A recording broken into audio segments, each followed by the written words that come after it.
Hello, Witch Nikki here. So we're continuing with Flesh Fever, Story 1, The Beginning.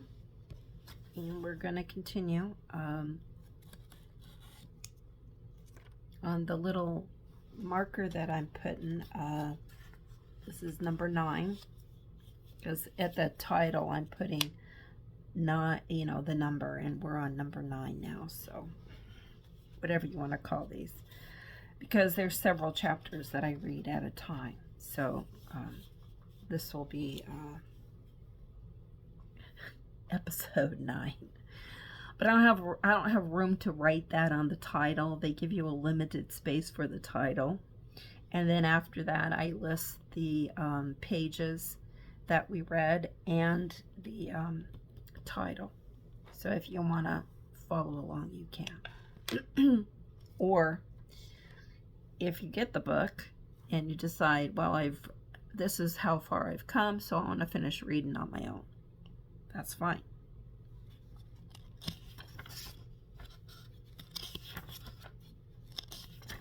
Just kind of look ahead to see how far we're getting here.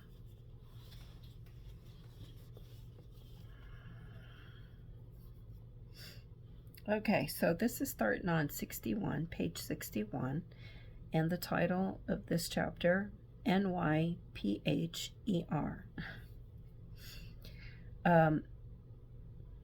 New York Presbyterian Hospital, 8 a.m.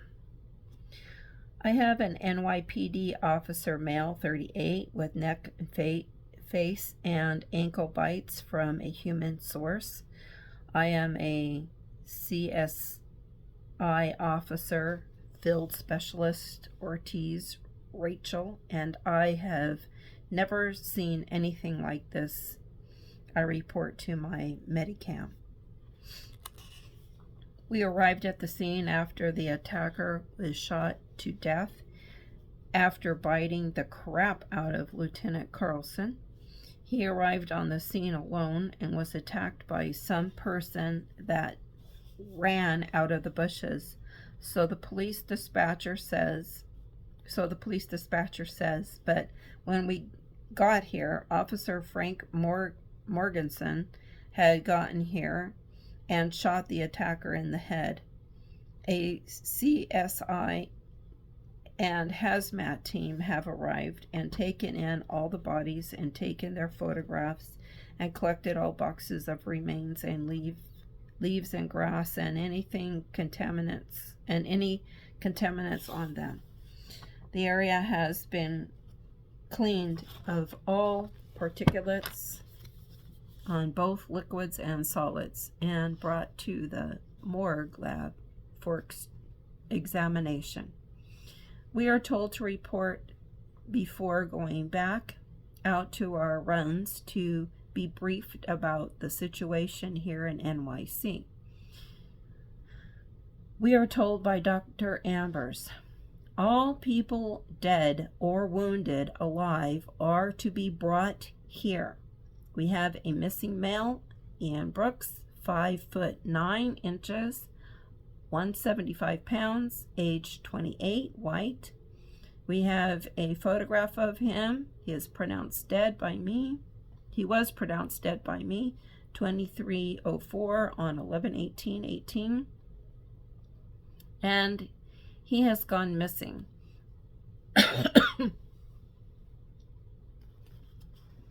Also, 2 male morgue attendants from the night shift. She puts the photo of 2 more missing. Todd Hill, 23, 5'7", 150 pounds. John Reardon, 35, 6 feet, 200 pounds. Up on the white case board. We use it like they do in the PD, but ours tells how the crimes happen and who any unidentified people are.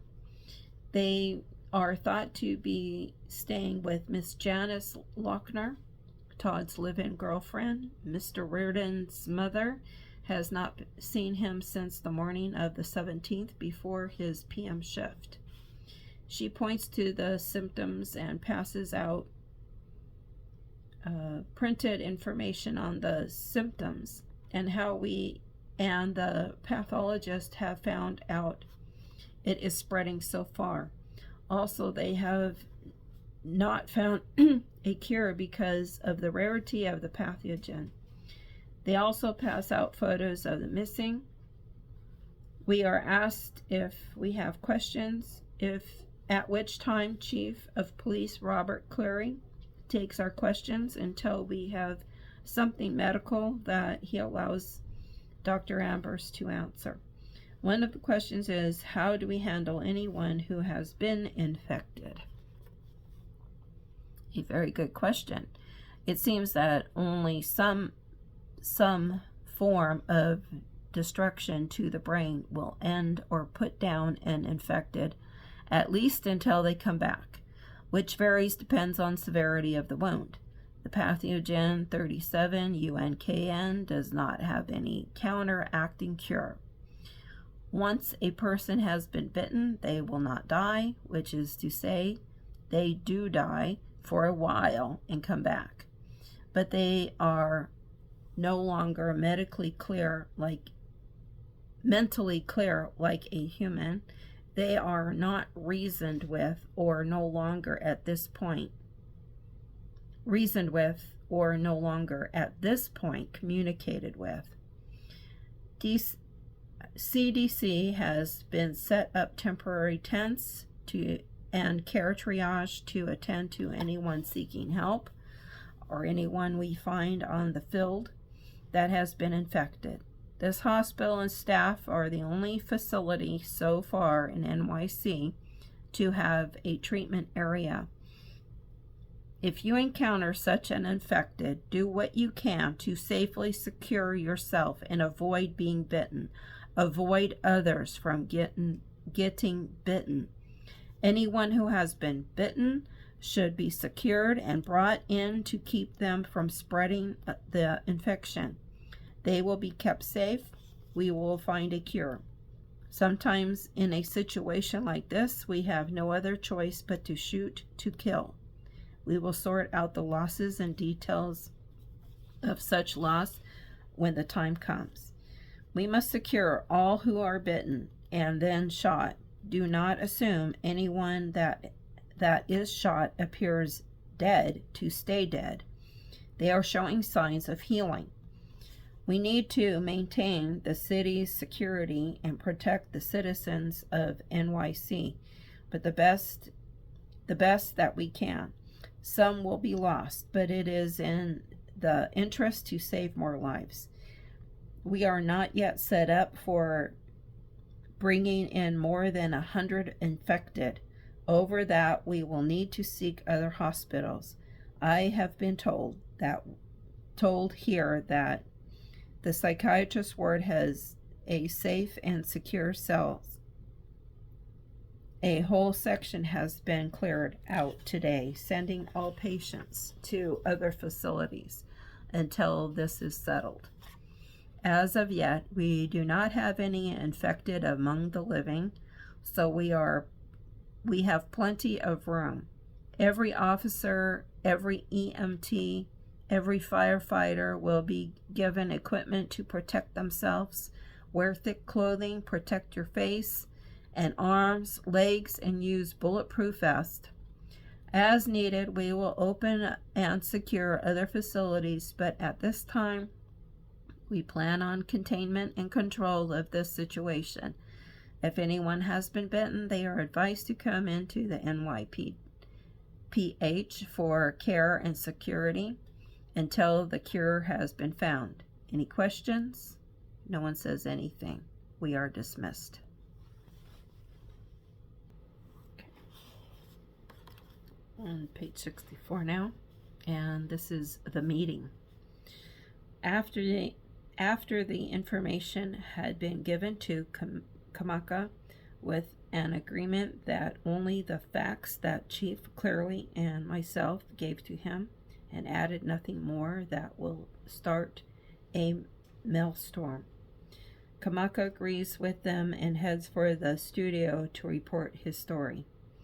After the noon news, there is a commotion in the front lobby of the hospital, and I'm called there stat to speak to two mothers, Mrs. Reardon and Mrs. Brooks, who have many questions for me and why they were not notified. I have been set up to talk via a front after hours window with a phone and a window looking out to see two women who are upset. In case you don't remember, the hospital's on lockdown. They hold the phone between them and listen. We have been working on so many things here. This is a very important case, and I had hoped to be talking to you before the news got out. I see now 3 more news teams coming up to join in and get their fill. I have just given a brief with the police, and I think one news team covering this with us is enough. I am sorry that the families could not be notified quicker, but we are dealing with a lot here, trying to find the sources of this pathogen and cure. We are pressed for time. However, finding all who were involved, either here or at 37th Street, are the utmost importance. I am sorry, but at this time, I have no more to give than what was stated in my briefing with Highlight FX News reporter Keiko Kamaka, Chief Robert Clearly of NYPD has instructed me for the safety of all to talk only with Mr. Kamaka so that all our stories will be from one source and only one. This is to prevent any unnecessary public panic. I must get back to work. I turn away from the sounds of anger and the mothers as well as reporters whose main interest is to dissect all our information and magnify the findings and start a citywide panic. I head back in. Our team has a lot of work to do. Mrs. Brooks.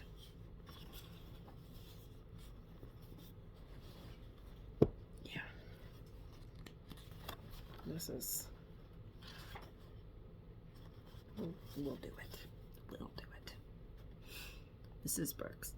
I am Ian's mother, Mrs. Brooks, and you are Mrs. Reardon. I am so sorry that your son has gone missing as well. Mrs. Reardon looks at me through tears and tries to smile, but it only brings on more tears. I think there is some sort of conspiracy, don't you? A reporter from NYC Daily Reporter comes up, and a few TV networks are standing by also to hear our conversation. I do not care because this is my son, and I am not going to just sit still and let his death be made a mockery of.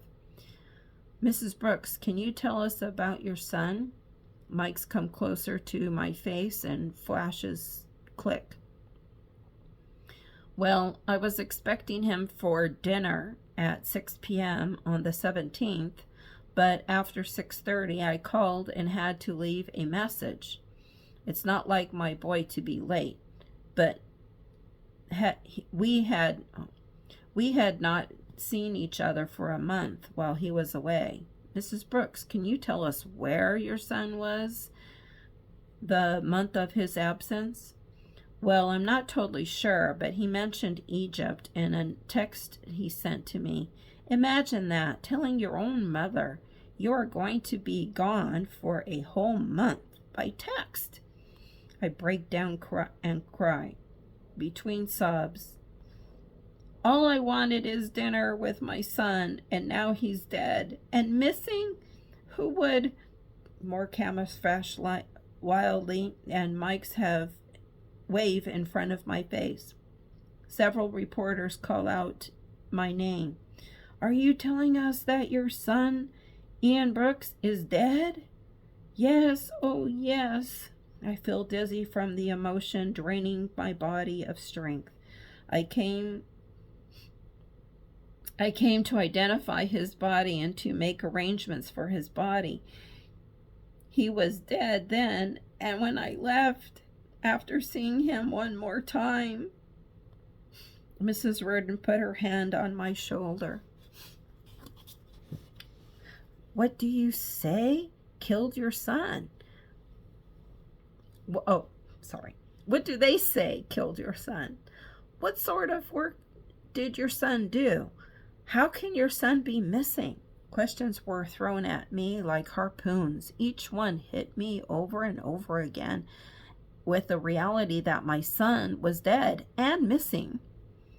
I backed away from the crowd, stood next to some bushes. I guess they saw I was not the only mother filled with grief, and they started to ambush poor Mrs. Reardon. I tried to breathe through the sobs and did not hear the shuffling behind me until it got right behind me, and then it was too late. A hand reached for me, and I thought it was another reporter. I turned to snap at him or her, but came face to face with, "Ian!" I screamed. "Ian! Oh, my sweet boy! Where have you been? I have been worried sick." Grrr. He looked terrible, but I could tell it was my Ian. He was wearing the hoodie I gave him for his birthday. It said, "I shoot people" on the front and a large camera on the back. "Ian, we are all worried about you." Inside the hospital, a security camera sees mass at the front of the hospital. The security dispatcher calls the security officer. I am down the hall. Being that we share the basement, I go down to see a freeze frame on the camera. "Dr. Ambers, isn't this your missing Ian Brooks?" I take a closer look. "Oh my God, it is him. Come with me," I yell. Out front, I am begging my son to come with me to get help. Cameras are on us, expecting an emotional reunion. To my surprise, his lurching forward was not to hug or kiss me, but to bite me. I scream in pain and then go down with him, tearing my face from ear to cheek in one bite. People scream in horror. Blood trails down on my dress. Inside the hospital, through the glass doors, I see people screaming and running. I'm too late. Ian has bitten his mother. He is turning toward the reporters and Mrs. Reardon, who is paralyzed in shock. A wet spot on the ground around her feet from her urine and blood as Ian bites her in the jugular veins. I turned to security officer and told him to call the police at once. But it was too late. The two mothers have now been bitten, and from out of the crowd someone is shooting a gun. Ian was shot in the head and drops to the ground. Mrs. Reardon is also shot and wounded. I turned to get a few orderlies and hospital security officers to get gurneys to go with me and bring in the injured.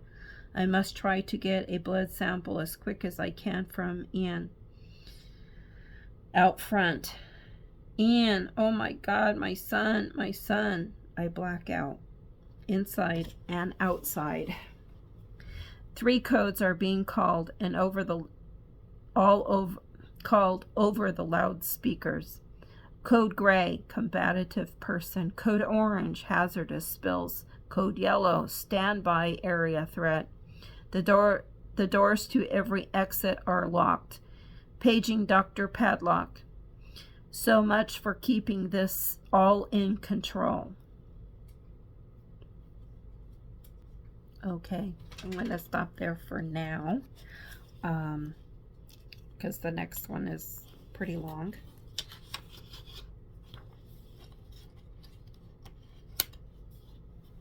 I hope you're enjoying and understanding what's going on here, because it's pretty hectic. And let me tell you, it was hectic to write all of this stuff too.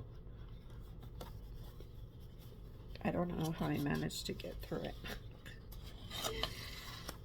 I've been through a lot.